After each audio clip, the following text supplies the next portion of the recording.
the dinner. It's so pretty and peaceful out here. Right, I know. I'll make up a poem about it. Let me see. Ah! When dinner is over, it's fun for an hour to walk in the garden and sniff every flower. Oh, Luigi, that was a beautiful poem. Well, thank you very much, Silas. I love poems, Luigi. Make up another one. What do you say, huh? Make up another poem. Okay, I know. I'll make up a poem about you. About Let me see. a poem about me. When I walk in the garden, I look to the ground to see if my wonderful snail friend's around. Oh, how's that? That's lovely. Thanks a lot, Luigi. Nobody ever made up a poem about me before. No? And you did it so. Nothing. I wish I could make up a poem as quickly as you. It sure would help me with my problem. Problem? Well, what's your problem, Silas? You see, Luigi, every snail who shows up at the once-a-year snail party is supposed to get up and read a little poem about their journey to the party. Well, that sounds like fun. It is fun, but the problem is I can't think of a poem of my own. I don't even know where to begin. Could you help me make up a poem of my own?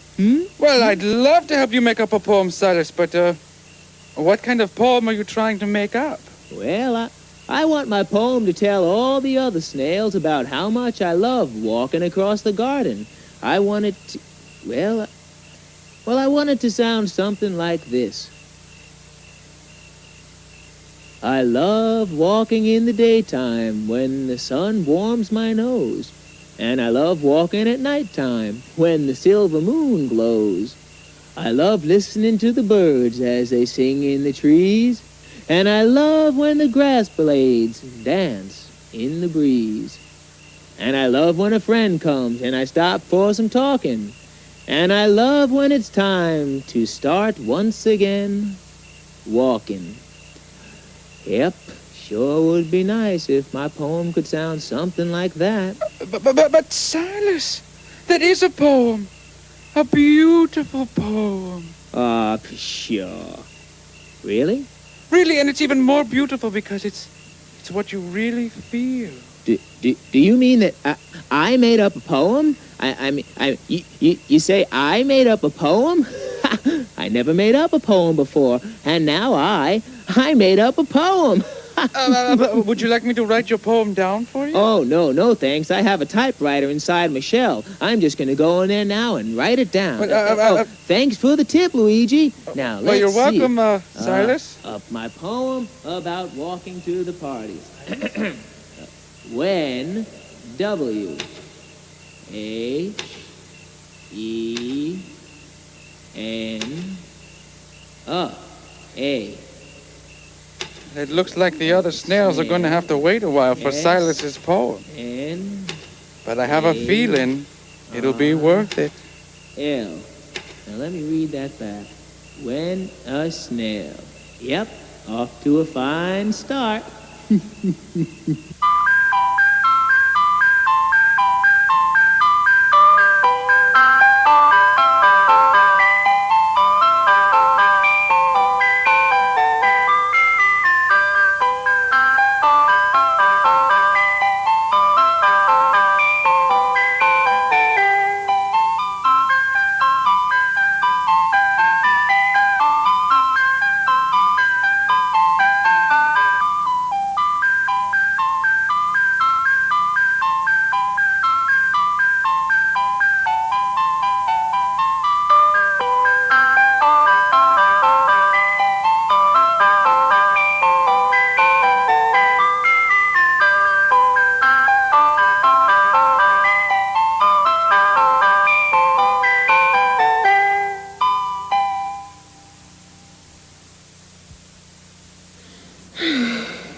What is it, Kim? Oh, I was just looking at the travel section in the paper. Gee, I'd sure like to go to some of those exciting places like Alaska or Paris or Timbuktu. Yeah. I don't know about Timbuktu, but how about going to see a movie? Hey, that's a great idea. I wonder what's showing. Oh, let me look in the movie page here. Here it is, movie section. Oh, say, there's a movie about travel playing right now.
Together and talked about it till somebody said, how about a train? Oh yes, I think you've got it. Little train, it didn't cost much to build or run. Where have you gone, where have you gone? Little train, little train. Every day for 70 years the train ran twice a day. come rain or shine or snow and ice, the little train kept right on running. The trees were cut and carried to the sawmill down the track, and the corn and milk were canned and shipped down to the junction, where great big trains took everything to the cities near and far and brought back clothes and tools for the lumbermen and the farmers.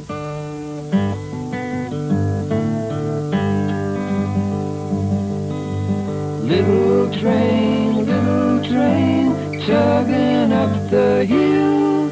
Where have you gone? Where have you gone? Little train, little train. Well, when they put in those new highways, people started wanting to ride in the cars instead of the train. And trucks carried all the lumber because they could go anywhere and didn't have to stay on the tracks. Well, they just left me lying there in the field and forgot about me. But then a very kind man saw me, and he must have liked me, 'cause he brought me down to his berry farm on Cape Cod. Oh, it was real pretty down there by the ocean. He painted me up and built some tracks and shoveled me full of coal, and I huffed and I puffed and I'm rolling again, even though I'm over 80 years old.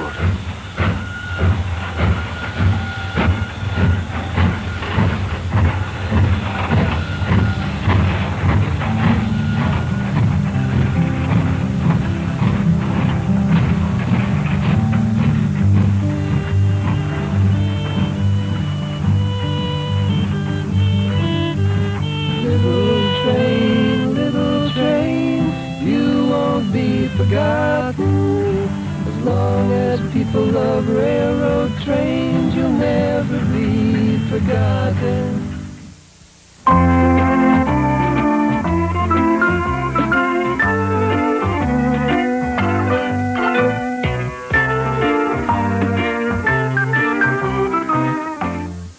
Miles from anywhere, said Mr. Brown gloomily, and not a station in sight. I wonder what's up now. I'm hungry.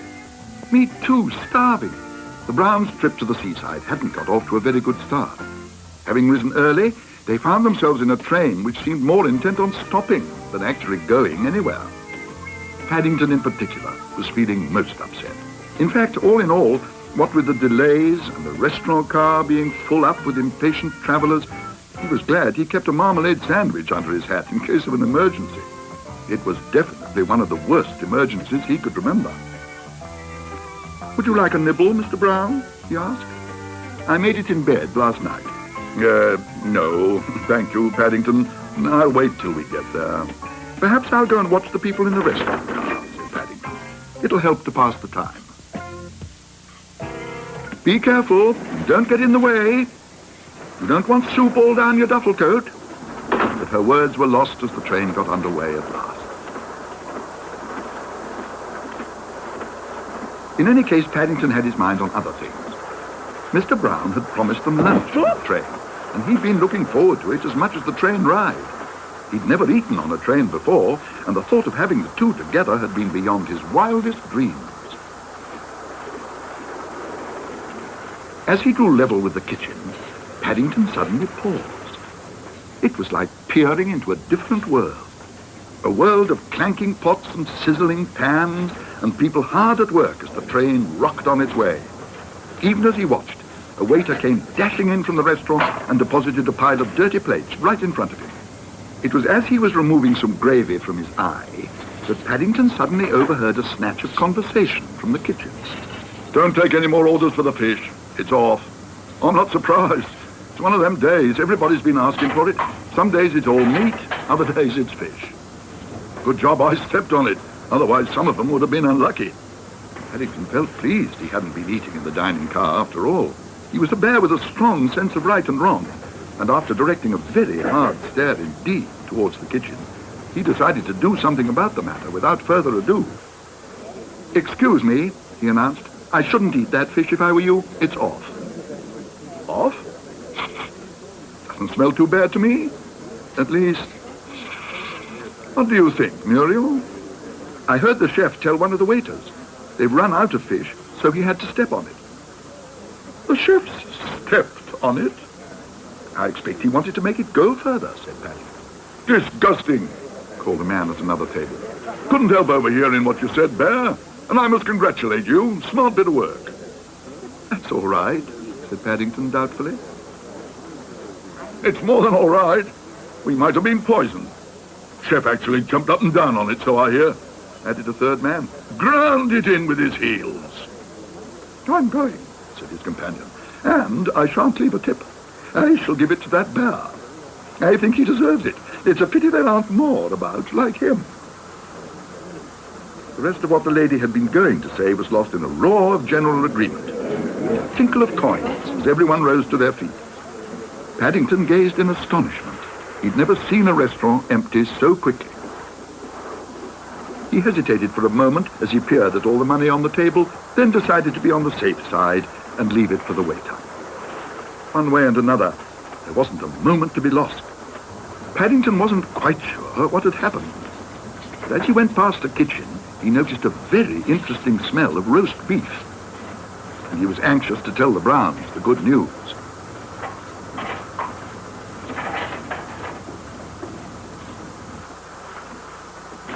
Luncheon, he announced in his best waiter's manner, is about to be served.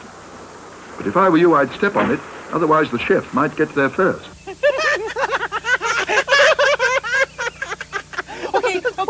Okay, Midas, now, you may take, 3 giant bouncy steps. Okay, may I? Yes, you may. Okay, here I go. 1 giant bouncy step. Go on, that's good. Take another one. 2 giant bouncy steps. Come on, faster. Okay. All day. 3 giant bouncy steps. Okay, wait. What? Now, Midas, you may take, let me think. What? Come on. 3 backward wiggly steps. 3 backward Come on, wiggly steps? Come on. What are backward wiggly steps? What are backward wiggly steps? Everybody knows what backward wiggly steps are. Oh, I you don't wiggle know. your whole body backwards. Ooh, okay. Okay. 1 backward wiggly step. Wait a minute. What? You forgot to say, may I? Oops, sorry. May I?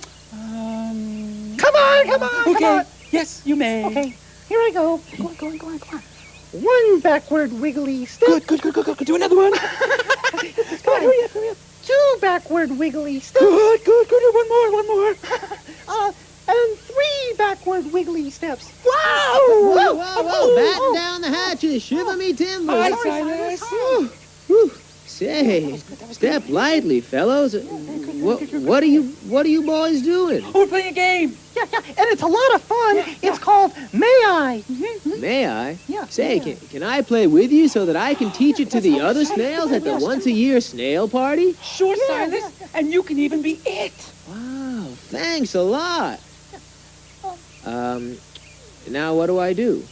Well, you stay right there. Oh, already I And like me and this Midas game. will go all the way over here. All the way over there. Yeah, and you tell us what kind of steps to take, and we have to say, may I? What kind of steps to take? What do you mean? Oh, well, you could tell us to take a bouncy step. Bouncy step? Yeah. Or wiggly step. Or you can make up a step all your own. Yeah. Make up a step of my own? Now you're talking. Okay, let's see now. Plus, minus, are you ready? Yeah. Okay, Here we you go. may take... Wait, I love this game. 100 snail steps. What's A snail step. A snail step? A snail step is the tiniest, teeniest, weeniest, smallest step in the whole wide world, don't you know? Yeah. Okay, let's We do can do try that. that. Yeah. We can do a snail step. Okay. 1 snail step. Hold everything. What do we do? You didn't say, Wait, may I? Just say may I. You forgot. Oh, this game is a lot of laughs. Okay. May I? Well, I don't see why not. Okay, here we go. All right. 1 snail step. No, no, no, no, no. You're moving too fast for snail steps. Too big a step. Okay, let's try it again. Here we go. One snail step. Nope, nope, nope, nope, nope, nope, nope. Those still aren't snail steps. Small, I've ever taken in my small. life. I think my feet are too big to take any smaller No, steps. that was very small. Now those are snail steps. Plus, I wasn't moving at all. Neither was I. It's going to take us forever to do 100 snail steps. You could say that again. Glorioski, I can't wait to teach this game to my snail friends. Why, we can play one game of snail steps for weeks and weeks and weeks and weeks and weeks and weeks. Where's our Miss Dinner? Keep going, keep going. Okay, okay. And weeks. Say, this is the most exciting game I've ever played. And weeks. Not so fast, plus. 6.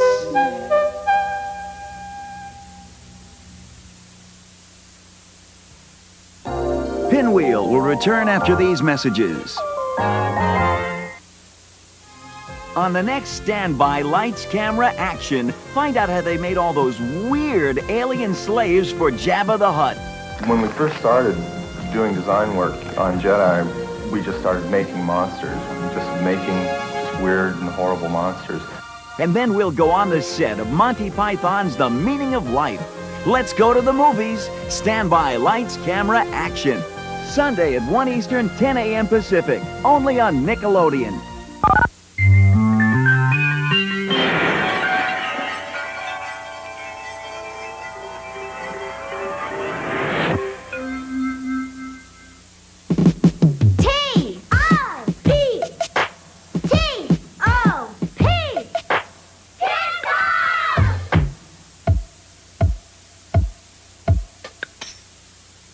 Hi, I'm Susie Pruden. Welcome to Tip Top, the show where you get to join in and exercise with us.